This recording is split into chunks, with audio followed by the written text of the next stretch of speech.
సీతకి రాముడే సొంతమయ్యే చోటిది నేలతో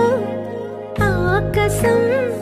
వీయముందే వేళిది మూడు ముళ్ళు వేసి మూడు లోకాలకి ముచ్చటొచ్చినమ్మా ఏడు అంగలేస్తే ఏడు జన్మాలకి వీడదీసిందమ్మా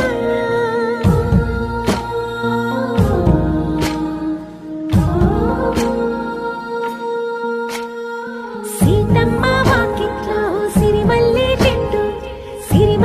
చెట్టుపై చిలక వాలింది చిలకమ్మ ముద్దుగా